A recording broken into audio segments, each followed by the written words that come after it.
April shower.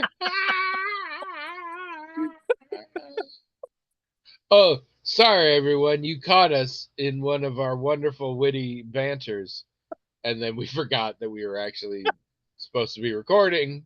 So we started doing that. Yeah. Oh well. So that's just a joke for us, which is too bad because it was one of my best. Um, so my actual cold open I wanted to tell you is that I made jambalaya for Mardi Gras Mm. on accident. Well, I mean, do you think that's where jambalaya came from, an accident? No,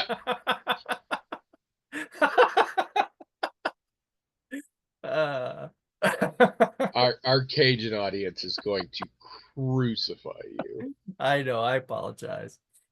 Oh no, I do not mean to imply that I made jambalaya on accident. Although my original statement is doubly true. One, I didn't remember it was Mardi Gras coming up. And Oh, two, I did not actually intend to make jambalaya on that day originally. I intended to make it the day before. oh, okay. My wife is a big fan of jambalaya, of specifically an instant pot recipe that we have that's in our cookbook. If you ever wanted to make it, if you get into sausage and chicken again. Um, and I forget sometimes, and it's a lot of chopping, and I get lazy about that. So every once in a while, I'm like, oh crap, I haven't made that in a while. I should make that for her. And that was what happened. I was like, oh crap, I haven't made that for her for a while. Should make it. And it didn't think about Mardi Gras because we have this many times during the year. Mhm. So I don't associate it with Mardi Gras at all. So I was getting all the stuff together, and I had already forgotten when Mardi Gras was. You and I had discussed Mardi Gras is extremely late this year, Yeah, almost as late as it can almost be. as late as it can be. Yeah, yeah, Hmm. yeah. And it totally threw me off because I'm like, where are all my fish sandwiches at all the fast food places? Um, but anyway, so I was gonna make it Monday, and then I was gonna make tacos Tuesday, and then that was it because we're leaving for the weekend and stuff. And I realized just before I was gonna start making the jambalaya that I had not thought out the chicken.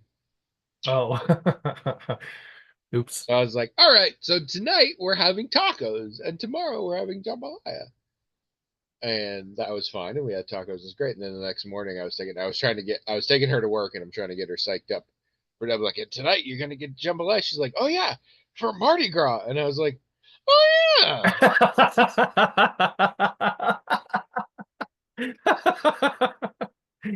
And so we got this whole thing. I'm like, if I can find some beads while you're at work today, will you flash me tonight? And then we'll have jambalaya. And I do remember specifically telling her she was in charge of the king cake, Yeah. and no king cake showed up that night. Oh So no. Oh well. I think that means the groundhog is making it cold for Lent. uh, I recently found out there's a whole deal with Punxsutawney Phil and Phyllis.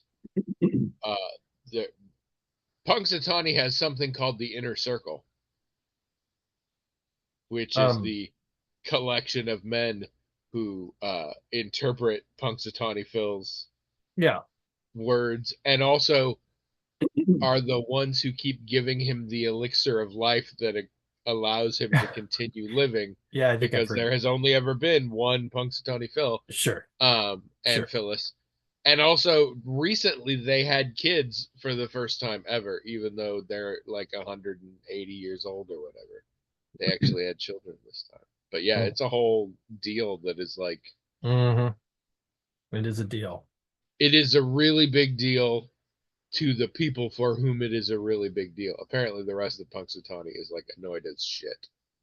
Uh, but It because it all the tourists descend at exactly one point of the year and then they all leave, and it's terrible. yeah.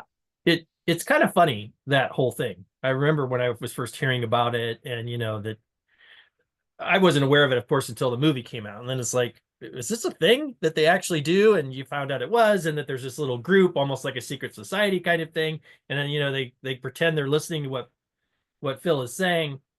The the it's funny to me because the this folk belief or whatever, it's really just for you to care about whether or not it's sunny outside on the 2nd of February. You don't really need to consult a groundhog. It's just a cutesy way of saying, is the sun out?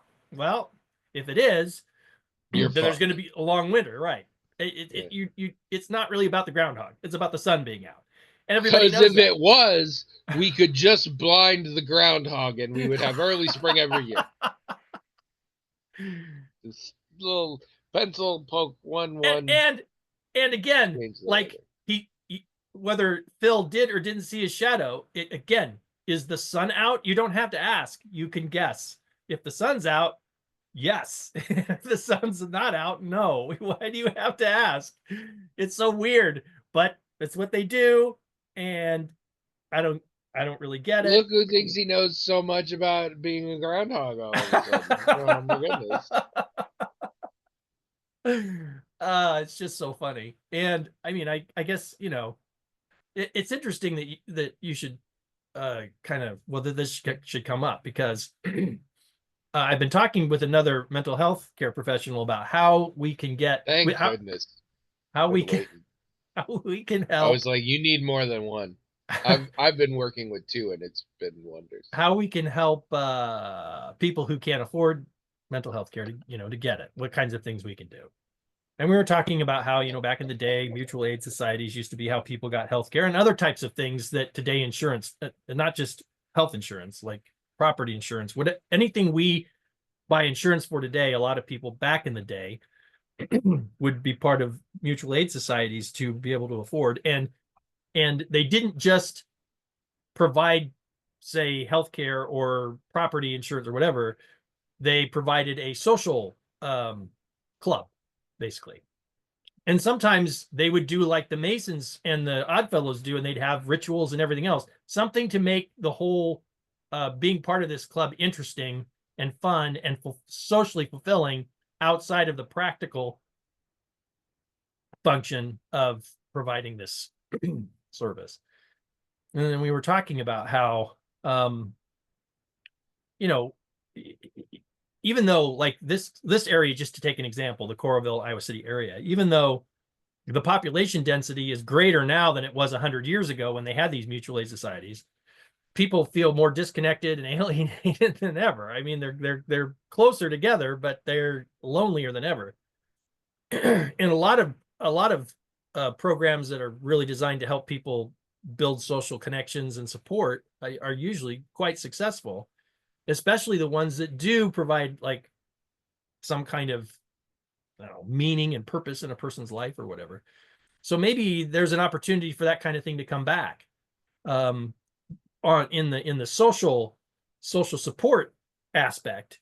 And if people are interested in that kind of thing for social support, maybe that could also be used like it used to be as a way for people to get certain services that they wouldn't be able to afford otherwise. So, but that we were just speculating about that. We don't really know, but Yeah. that seemed like an interesting thing to think about. I want to give y'all a little peek behind the curtain. I'm not sure this mental health professional that William is talking about exists. This might be the first time it's happened on air. I can just tell you from my own experience behind the pancakes. William broaches this theory a lot. I am pretty sure he is in the pocket of Big Mason. He is very big on the idea of these small town communities, and it's very in line with him. It is very much in line with his existing views. I did not expect him to sell out this hard. But just know, you know, legal disclaimer, as it were, he definitely has a conflict of interest when he talks about these experiences. Wait, I do? What is it? They're paying you. Just the Masons. Oh, yeah, the big one especially. That one big guy, Big Mason. I don't I've known. I Standing don't next to think. Big Frank and Big John. Yeah, I don't think I know any Masons anymore. The last Mason I knew was at our job back at Applied Systems. I knew a Mason there. My family's all my wife's family at least is all Eastern Star. Technically, I'm Facebook friends with a Mason who's also named Mason. Um, I don't know why that seems funny to me. he thought it was funny too, and nobody else did. I Because think that's funny. initially he got into it because his partner was an Eastern Star, Mm. and there was some function where he couldn't be in there unless he was a Mason, and he's like, I am a Mason. Here's my ID. Huh? But then later he became a Mason specifically because that chapter of Eastern Star, there were certain activities that they couldn't do without a Mason. They didn't have one. Mm. And he's being a Mason is right up his alley. It's Mm. his kind of oh, it's like friendship, but there's rules and fun games to play. Yes, definitely his kind of thing. Huh. And so then he was a Mason who was also a Mason. You know, That amuses me for some reason. that was a while ago. I don't know if he's still in good standing. But anyway, hello everyone. Welcome to the Magical Talking Hat podcast, the only podcast that is sponsored by Freemasonry. Sorry, the only podcast that will admit it's sponsored by Freemasonry. I'm Tony. And I'm William, and this is episode 730. I think if it were us, though, we would affiliate with the Odd Fellows. I think that would be more our speed. I get it. It's not just because of the name. It's also because the Odd Fellows, their rituals are like little plays. Like they have scripts and everything. I mean, why can't we all just LARP? Why can't we all? I literally used to LARP in a Masonic temple. It was awesome. But I'm familiar with y'all got the lines, y'all got the costumes. Yeah. Just LARP. But Masonic rituals are, they just look like ritual. Like if anyone who watches them goes, well, this seems like the kind of ritual that you would see in lots of different cultures. But what the Odd Fellows do, their rituals really, they call them that. That's what, and they're for ritual purposes. But there's like people are playing parts and scripts and in costumes, and there's like props, and there's tents and a whole stage, and a scene is set up. In fact, they call them scenes. So I've it's seen like Eyes Wide Shut. I get it. But I think that would be more our speed, what the Odd Fellows do. But I don't know. Then it starts to sound like work. For those of you just joining us, we have a hat, magic, in that it has its own email address, themagicaltalkinghat@gmail.com. People write in to that email address, themagicaltalkinghat@gmail.com, with whatever the crap they feel like, and the hat magically forwards it to us and says, that's your problem now. And we read them, talk about them. That's the show, except we also spend a lot of time talking about Odd Fellows. How's your week been? Spring is starting to sprung. Nothing really to report. So when I say things like that, it's not because we haven't watched anything, or maybe Abby's been playing video games or whatever, but it's the same video games that she's been playing. Nothing really interesting going on there. A lot of what we watch, he just doesn't want you guys to know about it. No, sometimes what we watch just isn't good or interesting, and unlike you, I can't talk about a bad or uninteresting thing in a way that's entertaining, so I just don't talk about it at all. But most of what come on. You can't talk about an interesting thing in an entertaining No, way. Exactly. So the only hope I have for being interesting is for the thing to be interesting. Maybe then I can just squeak through. But what we're usually watching is documentary stuff. I think everyone is not surprised that I love documentary things. If someone said I could only watch documentary stuff for the rest of my life, I would be perfectly happy with that. Hello, I'm Documentary. And usually they're... You almost said Documentary. I like it. Usually they're about either scientific or historical things that I know nobody else is going to be interested in. Certainly not, Science. certainly not. They're not going to be interested in me talking about it. Or I'm if, not even sure I believe history is real. or if it is interesting, like something that I know that a lot of people are interested in, it's probably about crime, which I know you don't want to talk about. And I probably can't talk about in an interesting way anyway. So, um, and I know some people are sometimes confused about why I would be interested in that, but it's the whole sociology thing. Criminology is a branch of sociology that I am interested in and have been my whole life. But criminology is an important part of the University of Iowa sociology department to this day. So I took a lot of criminology courses when I was going there because I wanted to, because I was already interested in it before I came. None of So this is true. but I run into people all the time who think people who are interested in crime, academically, are like, that seems like a strange thing to be interested in, is what I've that's the feedback I've gotten from some people, or even a suspicious thing to be interested in. Like, there's something wrong with you if you are interested in crime and true crime and stuff like that. I mean, don't you think that That there's something wrong with you? Absolutely. with a person who's interested in crime I stuff? don't I don't, because even I can't have that bleak a view on humanity. And as near as I can tell, basically everyone that's not you or me is really into true crime. Like way into it. So in order for me to be suspicious of that, I'd have to be suspicious of basically every. I could get into this idea. Well, Maybe so maybe I do feel that way. I haven't decided yet. well, I don't think my interests. So I've heard other people talk about their interest in these things, and sometimes I'm disturbed by what they say. Like, oh, it's like an accident. I just can't look away. But it's like, I have no interest in looking at an accident. I, I don't, when I see a true crime thing, I don't want to see pictures of the victim. I don't want to, I'm not there. I don't find anything interesting about the disgusting details of the crime. What I'm interested in is the psychological aspects of the person who's committing the crime. I want to know what's really going on with them. And I think it's little understood, whether they're a serial abuser or killer, or whether they had a clean record and then suddenly they snapped and did this thing. I'm interested in that part of it, that clinical part of it, and I always have been. But the disgusting and gory parts of it, I have no interest in that. I don't care about that. I want to know what's going on with this person.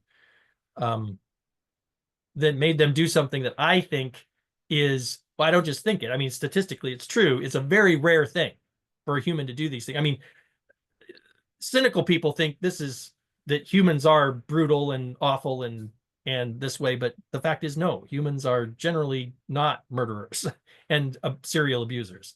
So what makes a human be that? And I'm sure a lot of people think they know, or they have what they think is a good theory, but the truth is, as far as research is concerned, we don't really know how it happens or why. Mostly because any theory you come up with, like, well, this person was abused and stuff when they were a kid, well, other people have gone through the similar thing, and then they're not criminals. That it doesn't cause it. It doesn't lead to it. So what is that thing that makes this person come out of that terrible experience relatively okay, but this person not? We don't know the answer, and that intrigues me. I wish we could figure out the answer. But anyway. So how's work going? Well, none of my clients are this kind of person, so that's good. Yeah, you have this vibe about you that like you just went to like a therapist convention and you come back and you're suddenly real hot on a bunch of new Well, theory now and the thing stuff. is, I am thinking about, if I get my PhD, what am I going to do? And I'm entertaining criminology. What people in my I'm also entertaining criminology. I've been called that many times. What people in my field would say is, what? You should be a forensic psychologist. But I've looked at the program for forensic psychology, and it's built around being able to testify in court or being able to evaluate a person to see if they're competent to stand trial and things like that. And I'm not interested in that. I'm interested in broader questions of, the sociological and psychological factors involved in these types of behaviors. So, I'm kind of thinking I might go that direction, but I don't know. And that's probably why I'm talking about it, because I've been having conversations with Abby about it. She was actually surprised when I suggested that I might do that.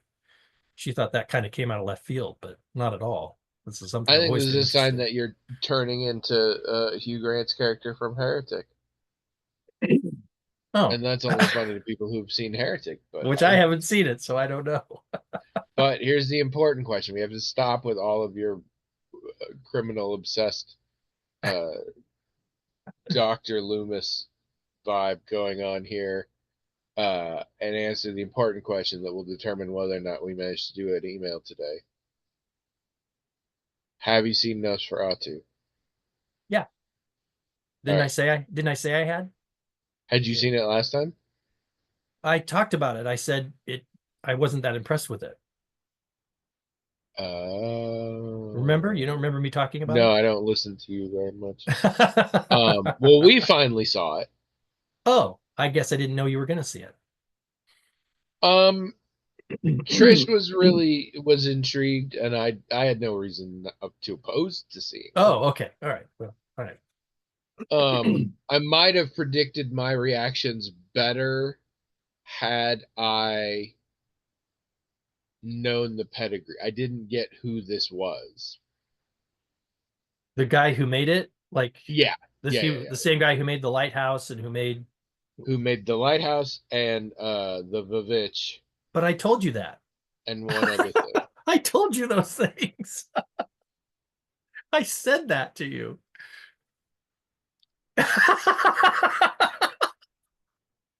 That doesn't sound right.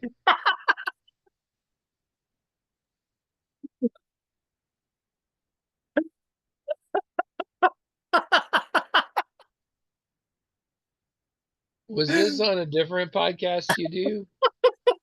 Well, you're right. We've had this experience before about The Simpsons, so I'll never forget that. I'll never forget that experience. Remember that? When Yeah. you were telling me about a Simpsons episode, and I was saying, I think I've seen this Yeah. before, and you were insisting it was new. You remember that? I do. Unlike that time, I have a sneaking suspicion I know which of us is confused, and it's probably not you. Well, anyway, unsurprisingly, Okay. since it's from the same guy who does those other ones, I just haven't seen The Lighthouse, although I think this has finally pushed me to. I probably should see The Lighthouse. It was the Vivitch. It was very much the Vivitch. I think it was a good movie. I think it did a very cool thing. I don't care about it myself. By the end, it also was really funny because I've never watched the original Nosferatu or Shadow of the Vampire or anything. So you always talked about how it's just Bram Stoker's Dracula, but like more or less. No, more or more. They got sued over it. These guys got sued. No. Back in 1920, oh, whatever. No, yes, right, they did. Yeah. Bram Stoker sued the people who made Nosferatu. Yeah, it was because it's literally just what if we made all these names German? Yeah. And there isn't a cowboy, but otherwise it's the same damn story. Correct. Yeah. Beat for beat, part for part. Yep. Yep. They did get sued for it. Yeah, but now it's its own thing. So that was kind of funny to me. And so on a certain level, it's a Dracula. Have you seen a Dracula? It's one of those. Like they're on a certain level, they're all the same movie. It's the same story. If you've seen Coppola's, Bram Stoker's, you're gonna know how this movie goes. But I think the original Nosferatu and this Nosferatu, if you're a fan of Bram Stoker's work, this is more faithful to it than any of the things actually called Dracula, including Coppola's one. It's like, yeah, this is a lot like the book. If you read the book, it's very similar to, not exactly, it is not, and it has some things that it shares with the Coppola film that sure. the book doesn't, that right are constantly an issue, sort of. But agreed. But you know, you'll recognize things. But you know who you won't, what you won't recognize? Bill Skarsgård. Well, this is one of the things I told you is that he's so unrecognizable. You wonder why they didn't just cast someone who looked like what, you know, that person. I do remember you telling me this. I remember not caring at the time. But you see what I mean now. It's like, no, absolutely. I did not know it was him. For I was looking up something else and I'm like, holy shit, that's who Bill is in this? I mean, even when he plays Pennywise, you can tell it's him if you know who he is. Well, and this is the thing now, because he keeps playing fucking crazies like that. And as I think I've mentioned before, he can do the eye thing himself. Right. He can move an eye independently of the other one. That's just a freak of his nature. Yeah. And so I'm getting now to where I can recognize the eyes. And I had that in Count Orlok too, but only because I was looking for it, because I knew it was him, because I'd looked it up earlier. But I was like, yeah, that's Bill Skarsgård's eyes. I also pointed out that this version of, you know, it's not Dracula, but this version of Dracula looks most like the description in Bram Stoker's book, because he has a mustache. I mean, and it looks, the whole movie looks incredible. Yeah. On our TV, it was very dark. Sometimes annoyingly so. Yeah. There were scenes that I was like, I feel like cool shit is happening on the screen. I would love it if I could see it. That happened multiple occasions. But in general, it's very pretty. Did you like the Vavitch? Do you want to see a Dracula? This movie is for you. Yeah. It is based entirely on your interest in seeing a Dracula and your enjoyment of the Vavitch. Those two factors are 90, and like, you know, we share 98% of our DNA with chimps or whatever. 98% of the DNA of whether or not you're gonna like this is, did you like the Vavitch? Do you want to see a Dracula? Does it? Is a Dracula like the Vavitch? That's what it is for you.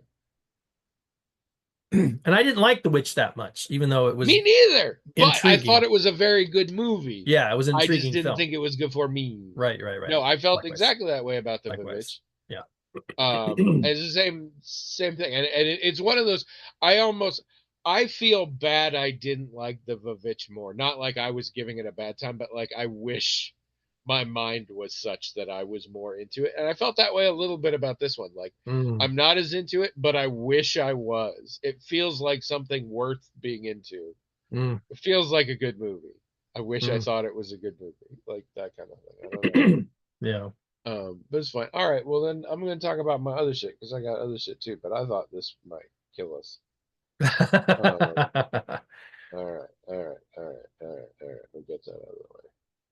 We got Nosferatu out of the way. We got Making Jambalaya on Mardi Gras on accident out of the way. Most of this is movies, so I'm just going to hit one earlier. So, remember, I talked to you about Zachary Levi starring in a movie about a dude raising an autistic kid. Well, it's out. It's doing about standard box office that a faith-based movie does, and it's technically not a faith-based movie, but it's pretty much a faith-based movie, and it's been marketed that way. It is getting no real traction anywhere else. But apparently, it's pissing off the autism community. Go figure. It is. Well, I'll put it this way: it is pissing them off in the sense that it has open and enthusiastic endorsement from the organization Autism Speaks. I mean, I'm not Autism familiar. Speaks is probably the biggest, most well-known autism-based charity, I guess would be the word. But it's very controversial because it essentially views autism as a disease and something to be cured. Oh, So okay. a lot of people, a lot of autistic people especially, really don't like that organization. Hmm. Um, Also found out Zach Levi is 100% in the bandwagon of vaccines give you autism. Hmm. I believe he also may have a kid with autism. I don't know. The movie, very bad. Anyway, I learned some of this because YouTube was trying to toss some analysis and commentary on the movie, and I finally decided to look at one because I was curious, and I discovered a channel called Noah the Otter. All I mean it's camel case, but it's all one word. It's the name of the channel. And it's here's what I can tell, having watched a few things and looked over the channel. It is a channel about film tropes and film reviews and things, but it has a very strong focus on portrayals of autistic and autistic coded characters. Hmm.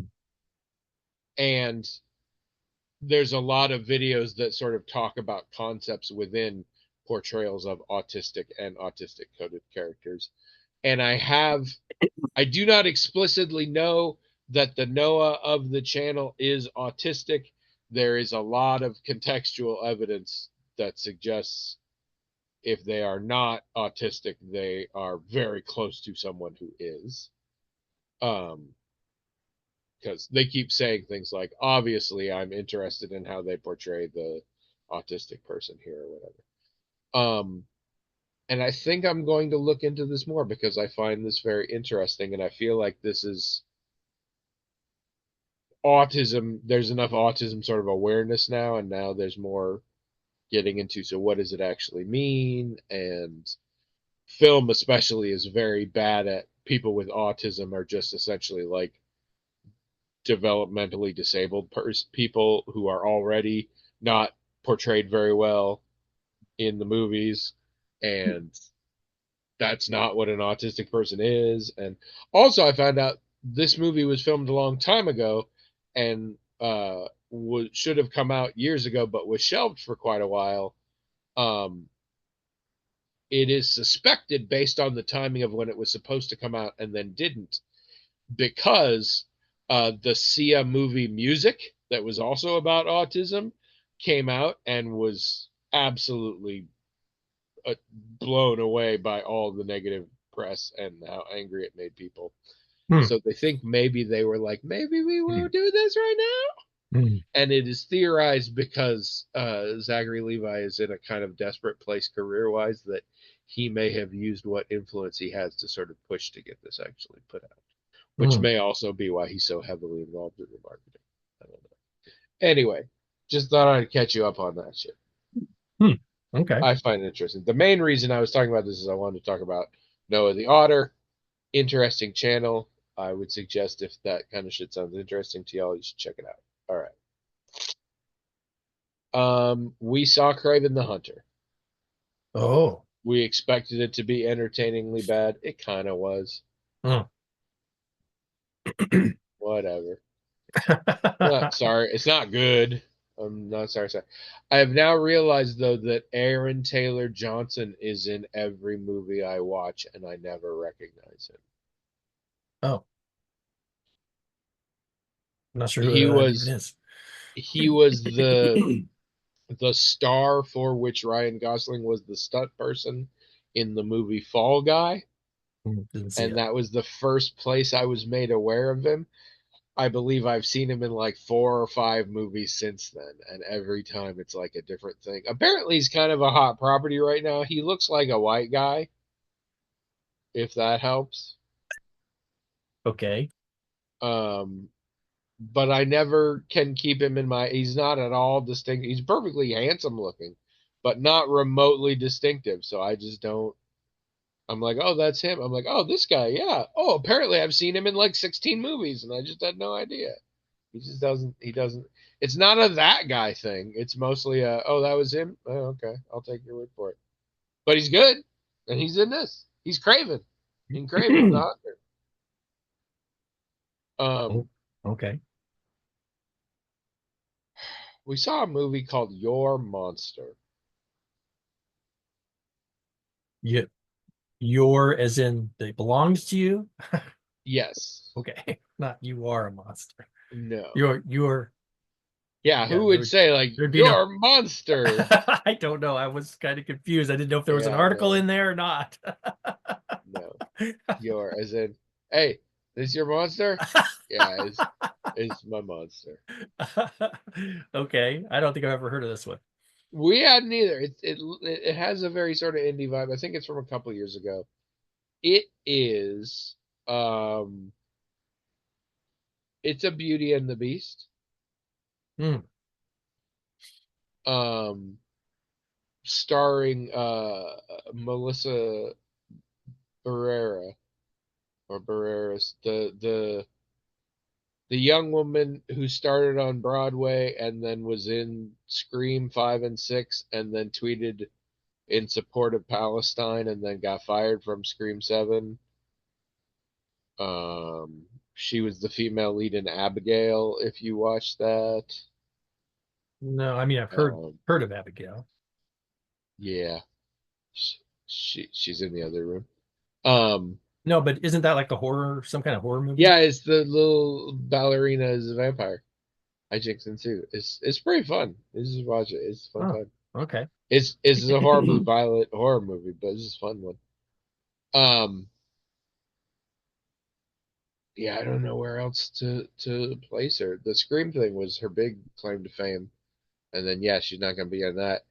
Days after she got fired from it, Jenna Ortega quit also, so we're not entirely sure what Scream 7 is going to look like. Um, anyway, she's in this as the lead. Um, and the story is she's with she got cancer, and that was when her playwright boyfriend, live-in boyfriend of 5 years, decided to break up with her, and now she's maybe done with cancer. She got her surgery and she's going home, and she has no friends and she has no life because her life was revolved around this ex-boyfriend. And then she finds that there's a literal monster in her closet, and he's mad that she's there. And then it's kind of a rom-com after that, kind of, Hmm. but also it's she's still interacting with her ex-boyfriend because she's still theoretically part of the production, and the play that he's producing, the main character was written for her, but now they're not together, and so it's a whole thing. And then there's this, yeah, it's sort of rom-commy thing with the monster, and it's it feels like it was trying to do something different, and I'm very in favor of that. It doesn't feel like it succeeded, so I Hmm. didn't like that so much, except I realized near the end you sort of can play with, because there's some unreliable narration here, so Hmm. you can sort of play with, is the monster real or not, in a Right. way that then makes the movie kind of interesting, and switches from being a pseudo supernatural rom-com and sort of becomes the story of this woman going through trauma and slowly losing her mind, basically. Hmm. It has a happy ending that could also be horrifying depending on which sort of path you take. Oh, okay. And that's fun. I like that kind of vibe. Uh Unimpressed. Yeah, I don't know. It's fine. I'm not sorry I saw it. I don't know that I would recommend it to people though. All right, let's do a quick one. Then we can. I got one more, and then we can do an email. Um, I had been jonesing for this for a while, and Trish didn't seem too interested, but I don't know. Last night she was like, "You pick something, whatever." So I did it, and we rewatched for me 1991's Defending Your Life, starring Albert Brooks and Meryl Streep. Never seen it, but I've heard of it. Written and directed also by Albert Brooks. Really, one of his tentpole. Oh yeah, it was very popular. It was his Stormfront, to put it in terms that William and no one else will probably understand. But yeah, it was really his sort of Okay. Stormfront in a lot of ways. And I always remembered really liking it. And it's the story of Albert Brooks dies, and apparently when you die, you have to go through a process where they review your life, and if they think you did well enough, you move on to the next existence. And if they don't think you did well enough, you have to go back to Earth and be reborn again. And in the process, Albert Brooks, during the days where this is happening, is hanging out in Judgment City, which is where all this happened, as Heaven Light. And he meets and kind of falls in love with Meryl Streep, who is awesome. And she's definitely going on because she kicks ass. But Albert Brooks, we don't know so much. And yeah, so it's also kind of a rom com. I still really enjoyed it. I think it holds up very well. It is dated, but not in a particularly problematic sort of way. There are just jokes that are still okay, but you're like, oh no, that would have been funnier in the early 90s. It's not a lot of stuff that you're like, I don't get what. There's a couple of like references, but for the most part, it's not. And nothing that is like, some of it you're like, people don't feel like that nowadays, but nothing that you're like, you couldn't say that these days. So that's fine. A lot of the jokes are still quite funny. It dabbles in interesting existential philosophy. What I think hit me now is Albert Brooks's character. He's a shithead, and he's supposed to be. He's coded that way. He suffers from anxieties that I think as a kid I unconsciously was relating to. There are times where he describes how he's thinking, and it's weird compared to everyone else around him, and it makes real good sense to me in a way that I'm like, oh. And I actually wonder, because I'm a comedy geek now, and I'm, as a kid I kind of was too, and Bill Cosby was where I cut my teeth and all that, but I have always been fascinated by the Jewish American comedy scene, sort of. And I'm now like, talking about and laughing about anxiety is a huge part of that archetype, if not stereotype. And I wonder, because yeah, there were just a few times, because you know me, I don't like rom coms in general, but it does help. Meryl Streep and Albert Brooks had tremendous chemistry. Although I'm starting to think Meryl Streep might be a Pedro Pascal. Oh yeah, maybe. I can't think of a time when she's not had incredible chemistry. Yeah, including movies that sucked, that she was slumming it for, but she still had great chemistry with her scenes. And honestly, the 50th SNL thing they did a alien abduction thing that with Kate McKinnon, which I, as much as I loved, got sick of. The last couple ones they did before she left, I was like, it's the same joke. I'm done with it. And this one, I was a little worried about that. But they brought out Meryl Streep as Kate McKinnon's mom, and she was so like game, but also not sure what was going on. That again, the chemistry just made it work. By the way, we watched half of that on Peacock, and then we stopped because it's 3 hours long. And then the other day we went to watch the rest. It's gone. You can't watch the 50th anniversary special anymore. Anyway, okay. You can watch pretty much all the sketches on YouTube, but the actual special is gone. You know, it's kind of weird now that I'm thinking about it that Saturday Night Live is younger than me but older than you. That's weird. Yeah. That's always weird when I discover a thing like that, because I don't really think of us as being that much different in age, and we're not. Yeah, I mean, 8 years, but still, like, huh. Well, in 5 years for me and Trish, but we have the same thing. Mm. Hmm. Interesting. Star Wars came out the year I was born. Yeah, I know. I always think about that. I always think about, well, Coincidence? By almost exact dictionary definition. All right. I mean, when I saw Star Wars in the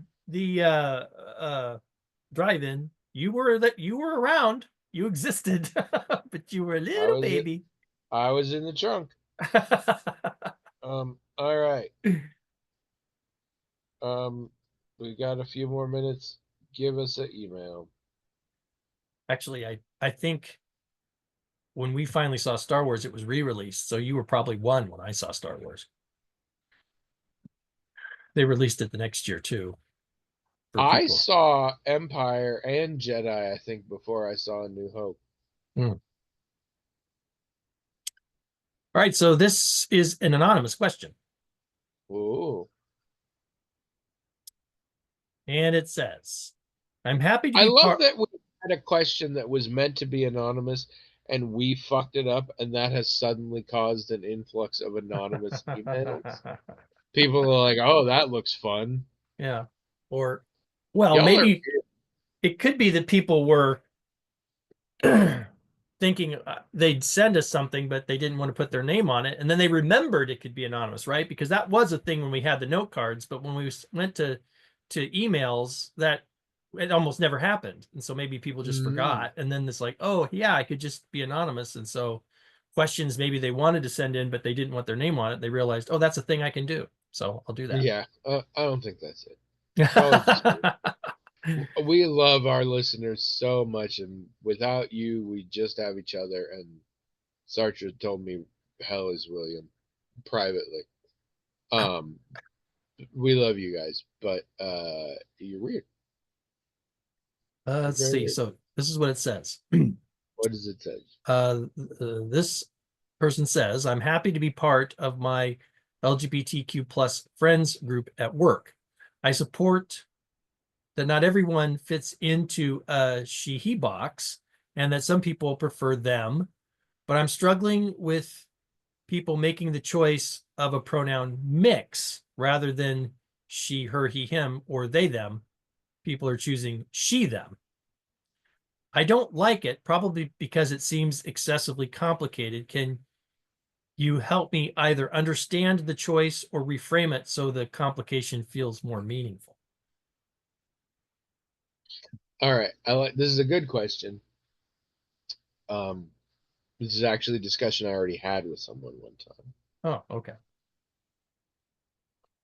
I have seen she, them, she/them, she/they many times, and I believe there is a fundamental miscommunication about what that means. Oh, okay. So if somebody tells you their pronouns are she, them, or she, they, walk me through what you think that means. I have no idea. I mean, I've heard people say this before, and I've seen, like, when I've gone to places where you have your pronouns on your badge or whatever, I've seen that. And it has occurred to me for a moment that there's something just slightly jarring about it at first. I admit. It's like, wait, what? Like I have to look at it twice because I don't know if I'm misreading it or I don't. But then when I see that's what they've got, she, them, or he, them, or whatever, then I just go with it. I mean, I don't really give it much thought after that. Or why? Because well, for the most part, it's not going to come up if you're talking to them because you don't use third person pronouns. Sure, but also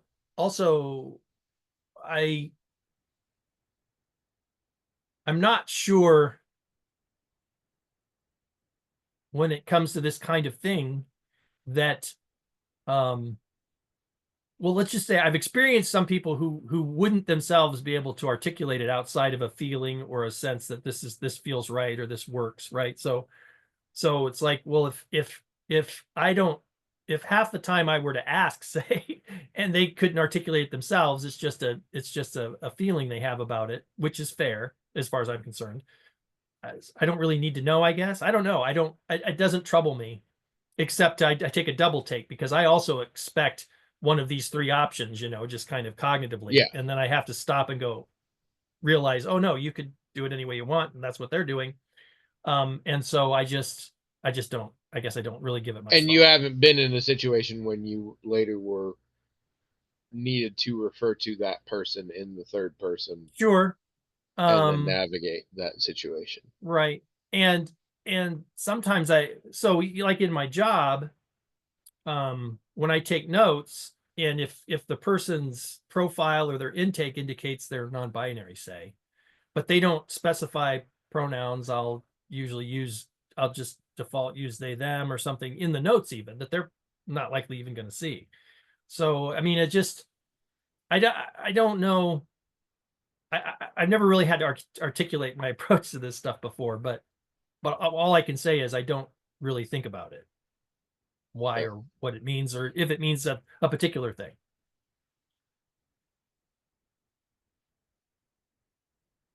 Sorry. That's once again you have a uniquely William response. I don't mean to. I'm just being as honest as I can. Mhm. So here's okay. I have not confirmed this with anyone who holds these pronouns, although I have done a lot of paying attention to people who have these pronouns and how people talk about them around them. So here is what I believe is going on. Well, first of all, I'm going to point out you only ever see she slash them, she slash they. It just is that way. I have never seen a he slash they or a he slash them or a they slash her or something like that. Hmm. And here's what I believe is going on. Okay. People see that and say, all right, I'm supposed to do she where she fits in grammatically, and then them. So it's a subject object thing. When they're the subject, they want to be this. When they're the object, they want to be this. But I do not believe that is what this indicates. Oh, I believe what this indicates is I am comfortable with she, her pronouns and they, them pronouns. oh, that would make sense. Hmm. Uh, everyone I have known or seen that uses she, they, she, them has presented either very androgynous or rather femme. Um, and for the most part, everybody seems to use they, them pronouns. Okay, so I have to be honest. Everybody, like their friends and stuff, they seem to always use they, them. Yeah, I Yeah. have to be honest about something here that I've never thought about until just now. Um, why? So when pronouns first started to be a thing that you could put in your profile or whatever, at first it was three things. It would be like he, him, his, right? So you'd specify the possessive. Um, and now I'm wondering, and this is just off the top of my head, wondering why was that done in the first place? Like there must have already been people who did not just have it that way. You know what I mean? Like in theory, you could just say you could just put he, and everyone would understand that him and his is part of that, right? But so there must have all before we were started putting pronouns in profiles and stuff. There must already have been people who were mixing it up somehow. Well, and I think there's just an assumption that not everybody knows the cases or who gets to win. Okay, so he, him, and his, it's all part of one pronoun scheme, Yeah. as it were. So do we say my pronouns are he, or do we say my pronouns are him, or do we say my pronouns are his? Who gets to win to be the banner for the whole group? Sure, but Um, I do think originally they were just like, well, what are the places in the language where it's going to come up and be different? And mm, so they went with those. And eventually we've sort of realized that the possessive one doesn't matter.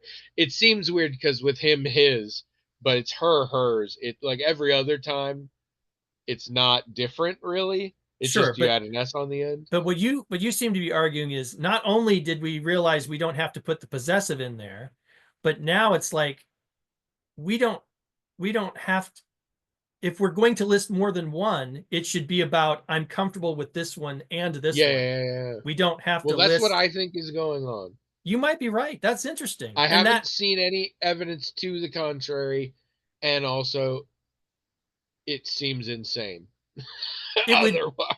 it would be more efficient, right? And it would make more sense because as I was just explaining, if you really just need to mention one pronoun, and if all the other ones, if in the possessive or whatever, are the same, you don't have to say that Yeah, yeah, necessarily. yeah. But it would make sense if you're comfortable with more than one set to list those out, right? That Yes. that would be more Yeah, efficient, well, and actually. like I usually list as any pronoun, which Mm, part of me is like, it's douchey, just pick one. But I'm also like, I don't care. Like, the big concern is not being mislabeled, misgendered. I do not feel that that is a thing for me. I yeah, am not concerned. right. Me neither. You know what? Most people will use he, him. I will expect he, him most of the time. So that's fine. But for the most part, you do whatever. I, for myself, will not be bothered by any pronoun you use, up to and including its, although it will make me wonder why you're calling me it. Yeah, I'm the same. In fact, But I've I won't care. so my voice is actually pretty high pitched for a guy, and if I have a certain kind of cold or whatever, sometimes it gets lower, but sometimes it actually gets softer and higher. And I've been on the phone with people before, and they'll say "ma'am" or whatever. I won't even correct them. I mean, I'll just keep. I I don't care. regularly I got do. misgendered, I do so to not care. speak, on the phone at Applied, especially, but also in all my other phone answering jobs, which has been a lot. And occasionally to my face, which is confusing because of the beard. But So yeah, I um, understand people who are sensitive about it by all means, but I'm not. And so I that's another thing I'm just thinking about as you mention it is it does seem odd sometimes to pick one, because it's like I don't want to give people the impression that I really that this is a thing that impacts me. But as you said, it you just pick one, that's just what you um, do. it is well, and it's the thing. Ideally, everybody should use they them. It'd be great. They them is the hardest to do Mm. because your brain wants to pick a side. Like my very masculine presenting nibbling, who I've always called he him, if they switched to she her but changed nothing about their appearance, it would still be easier for me to handle than they them because the brain just slips on they them. Well, there's other I can problems too. switch Like, all the way around yeah. pretty easily, but I So have trouble with that. I was saying that if I have a non-binary person and they don't specify their pronouns, I'll use they them in my notes. Um, I think and they them is a good generic, and I've encountered well, more and more it's people where if they don't know essentially when they're talking about someone, they just put they them in there. yeah, but that wasn't that uncommon even some time ago. But the trouble comes, it's grammatically difficult in some contexts where you are also talking about a a group of people Yeah, in the yeah, yeah. same. And so, like, wait a minute, I want my reader to understand when I use the pronoun here, I'm talking about this group and I'm not talking about this person. That gets difficult sometimes, but for the most part it's not that hard. And I remember in college when you didn't know using they them, like that was, I don't know if even, I think there might have even been a style book, I don't know which one, that said that you could do that, um in a way to, like, because the romance languages are, everything's gendered, and when you don't know, and if it's a group of mixed people, you just use kind of a plural form of the masculine, right? And so Yeah, some people were saying the English equivalent would be they, them. And so that's what you should use when you don't know, or if it's a mixed group. And so I did that in college sometimes.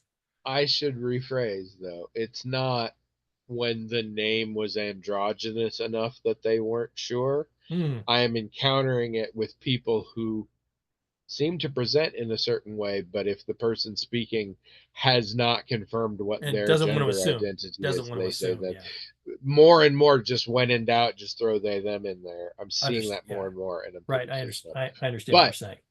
a nominous person, Hmm. uh, ignore everything. The No, I'm sorry. I'm a little stunned here because I think I know who this email's from, and I just almost said who it was, which would defeat the entire purpose. So I'm just like, God damn it, get your shit together. Anyway, this person, ignore everything we just said. The answer to your situation is you go to this person and you say, so you said this is your pronouns. What do you mean? uh, because there is no official system. And so some people could be saying, I mean, the fact that people have she slash they or she slash them, that could mean different things or whatever. And everybody gets to sort of pick this for themselves. So the answer is always, if you are uncertain, just go ask them. And if it is someone who is not, obviously demonstrably presenting a specific gender and looks like the kind of person who would just assume gender, as long as it's not that kind of person, they're not going to be unhappy that you asked. They will probably be pleased that you asked. Actually, I'm glad we've had this question because what you said about how it might be the whole pronoun presentation might be morphing into I'm okay with this and I'm okay with that. I've never thought of that before. So maybe when I see someone presenting that, I need to ask, right? If that's what they mean, because I wouldn't have, it wouldn't occur to me to add. What I probably would have done was assumed they meant when it's she, use she, and when it's anything else, use. But maybe that's not what they mean. Well, and they probably wouldn't care if I mixed it up, if that's the case. But maybe Hard they'd to be say. okay if I just use one or the other. The fact that this is a thing now, and I believe it should be, means when in doubt, always check. Yeah. Unless you are super convinced. And this is a dumb one, but it comes up a lot. If you're in a group circumstance and some people are giving their pronouns, everybody should give their pronouns. Because it really stands out if you're like, oh no, only the people whose pronouns we're not sure of need to give their pronouns. Like it further highlights certain people as having abnormal gender or something like that. So that's always a thing that bugs me is when like a facilitator be like, and what are your pronouns? Which sounds really helpful, but I'm like, yeah, if you don't ask it for the extremely femme woman here and the extremely butch dude over there also, then you're really just highlighting I'm different. Thank you so much. So don't do that. I don't think I've ever Williams been left. in. He's already at his No, fictional I can't. convention with therapists discussing gender pronouns. I can't think of a situation I've been in where that was the case. Although I can imagine it would be uh, uncomfortable for a person if that did happen.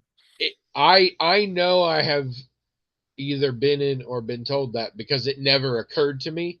And then somebody said that happened, and I was like, well, of course it did, because no, wait a second, that's bad. Because my brain did go like, well, because you're the one that needed it. And then I'm like, oh, because they're the weird one, right? They're the wrong one. They're like, no, already. Check my own privilege. All right, should we do our side quest? Sure. Here's our important side quest. I want to say to this person, thank you for that question. Thank you, Amonimus. If I sense that it was uncomfortable to ask, but I appreciate you asking it. it is those questions that can potentially skirt the topic of prejudice can feel uncomfortable because, like, well, why are you even asking? Are you prejudiced? Like, what's your, like, um but yeah, I hope we won't. Well, I like to think we won't be that way, but who knows? But we weren't that way about this. People have questions. And also, if people want to ally with anyone that's outside their demographics, you got to learn how to do that because they're outside your demographics. So you got to learn what works best for them. All right, pick a number between 12 and 3. 8. What? Nothing. Nothing. All right. Assemble your crew. Make a list of 5 important people in your life and what you love about them. Hmm. Quote is, however insignificant we may be, we will fight, we will sacrifice, and we will find a way. That's what humans do. That was a famous quote from Commander Shepard from Mass Effect, From presumably. Mass Effect. Yeah. Really? I see. I think I even remember that bit. Yeah. They didn't say where that quote was from? It said Commander Shepard. Oh, okay. So what if you've never played Mass Effect? You won't know who that is. If you've never played Mass Effect, you should not have a Hero's Journal side quest deck. Oh my But gosh. I do know some listeners won't know who that is. Mass Effect was a very popular series of video games in which the main character was named Commander Shepard, which was the last name because you could make a boy or a girl, Commander Shepard, and it was a very popular series. Was very well liked. Um, had a lot of you'd have a lot of friends as Commander Shepard had a lot of buddies on their spaceship flying around. Um, and they said that one time. So 5 people who are really important to me. That's not a huge list these days. Like I'd have to think. I think I could come up with 5, but I'd have to think about it. I got about 4 that off the top of my head, but Hmm. we'll see. If you know who your 5 important people are, make a list so you can think about them and go to the blog, magicaltalkinghat.com. Also, there was a bit for about 20 minutes where William was talking about true crime podcasts. I wasn't paying attention, but it sounded like the kind of thing that some people might find interesting. Not me, very much not me, but other people. So if you have comments on that, or maybe you're a true crime enthusiast and William has just maligned your character. Tell us about it on the blog, themagicaltalkinghead.com. Also, please write in themagicaltalkinghead@gmail.com with more stuff. Um, and yeah, and then we'll be back next week. So, welcome back then. All right, sorry. I'm trying to end this so you can get into your really racist stuff again.